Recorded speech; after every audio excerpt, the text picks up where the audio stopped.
Everyone, welcome back. So now we're in Chapter 7, and for Chapter 7 we have to worry about defects and how defects affect our properties.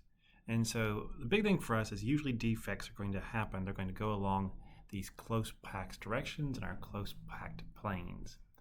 What do I mean by that? Well, I'll draw it with a face center cubic, then we'll get into the problem I wanted to do today. So if I face center cubic, I'm just looking at the face here. What you might realize is that the atoms are touching along this direction, okay?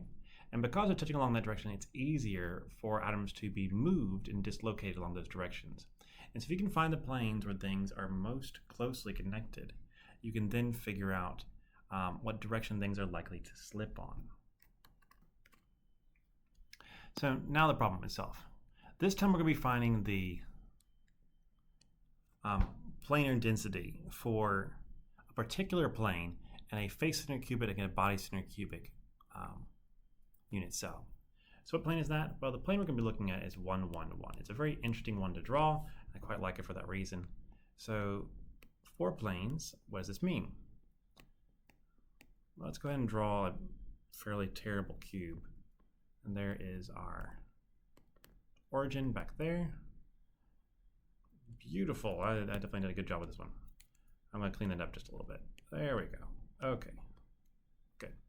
So the 1, 1, 1 plane means that it intersects here, here, and here. It's one step in every single direction, the x, y, and the z. So that gives me a triangular plane. Now there are some things that are important to see here. First off, I'm going to draw it looking at it directly from this angle here. So I'm going to split it. Here we go. Doing my best to draw this nicely. Okay. So with that, what you'll see is that I have a point here and a point here. My plane is leaning like this. So you should realize is that this does not go through the exact center of my unit cell. Even though it seems like it kind of would, it doesn't. So just remember that as we do this next problem. So let's find the planar density. And we're going to do that for a BCC cell, and we're going to do it for a face centered cubic cell. We'll do it for a BCC cell first. So body centered cubic, where does it touch? Well, what you should remember for body centered cubic is yes, we have atoms all along the center. We have one in the middle here, okay?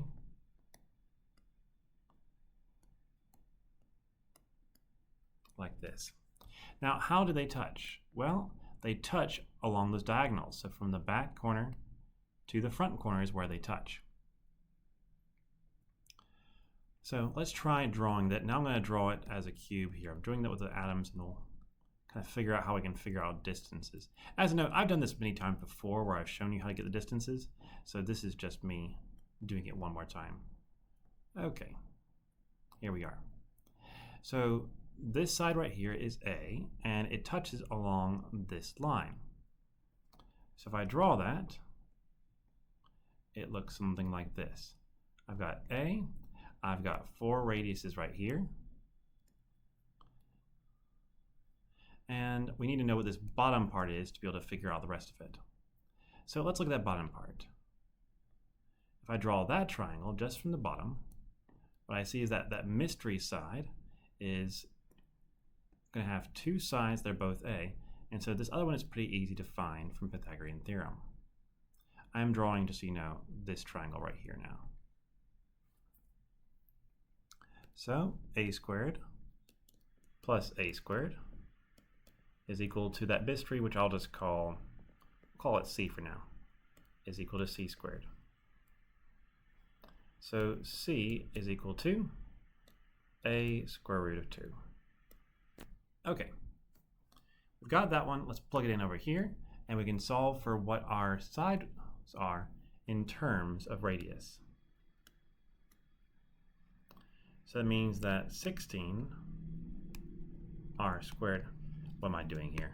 That's just going to, we won't even bother to square that since we're going to get rid of it in a second. So 4, actually no, we need to square it. We need to square it. Like, make up your mind. Sorry. Okay, I'm doing my best here. So 16r squared is going to be equal to a squared plus 2a squared. Okay, so what I get then is that 16r squared is equal to, make sure I write this all out correctly, 3a squared. We want to get the side length in terms of radius, so a is going to be equal to 16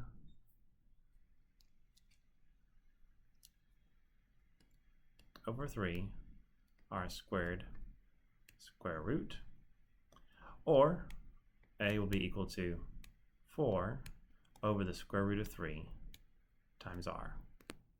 Okay, took a little bit of effort there, but we finally got our equation for it. Now, let's go back to our plane right here and see if we can figure out the length of our sides.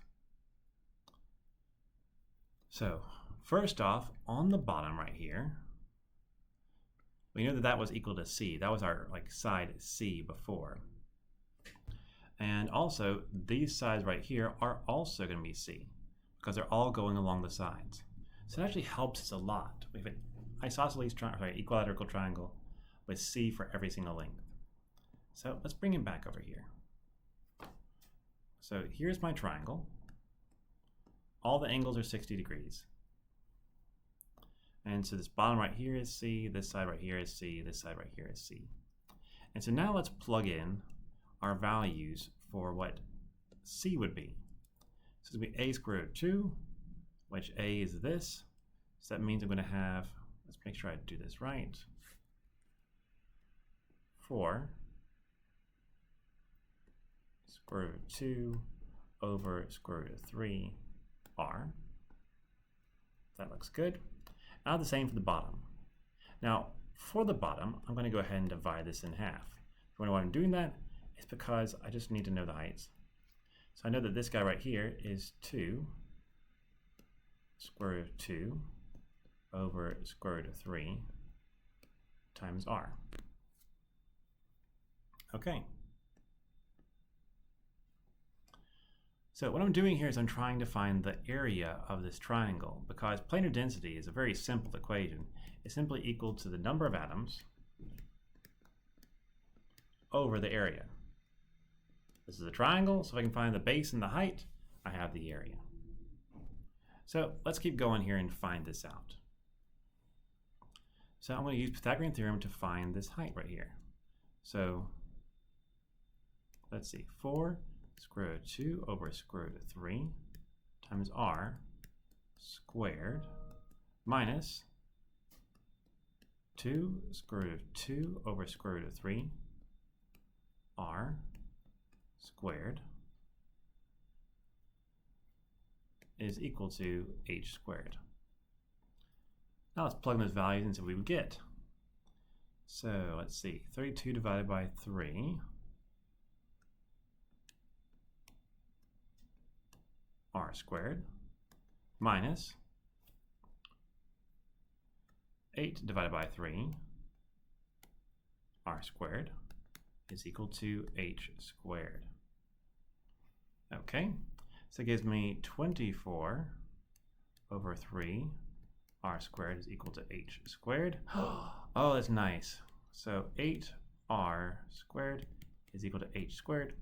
H is equal to 2 square root of 2 r. Okay. So now I can find the area. I have my base, which is just this guy, honestly. I have my height. So let's go ahead and find the area. So area will be equal to, let's see here. Oh. 1/2 base, which is 4 square root of 2 over square root of 3 r times the height, which is 2 square root of 2 r. Okie doke. So that gives me 8 r squared over the square root of 3. That looks right. Okay, we're doing really good here. Now we have to ask ourselves, well, how much of an atom is in this plane? So I already mentioned earlier, there you go, now it's moving, that this plane does not go through the very center of my unit cell. So for this plane, I will not be including this central atom because it actually misses it. So when I'm looking at this plane right here, it's a triangle. I'll have one atom right here, one atom right here, and one atom right here. Now, how much of those atoms is actually in there? Well, it's not that hard to find out because the angles are already known. We look at the atoms when we're talking about planar density as circles. And so since it's an equilateral triangle, each of these angles is 60 degrees. How many degrees are in a circle? Well, there are 360 degrees in a circle. So each of those atoms has 60 over 360 of an atom there, which is equal to a sixth. So since there's 3 of them, that means I have half an atom inside of this plane. That's it, just half an atom. If you had chosen a different plane, we'd actually have a different amount of atoms. So my planar density at the end then will be equal to 0.5, that's the number of atoms, over 8r squared over square root of 3. Now, if you actually plug that into your calculator, what you get is that it comes out to be around 0.11 over r squared. And so if you then know the radius, because you know the atom, let's say it's aluminum or something else, you can then plug that in to figure out the exact planar density. Okay, so that is it for the body-centered cubic. And so I'm going to stop here for this video, but I'll continue next time and show you how to do this for a face-centered cubic as well. Thanks for listening. I'll see you all in a bit. Bye-bye.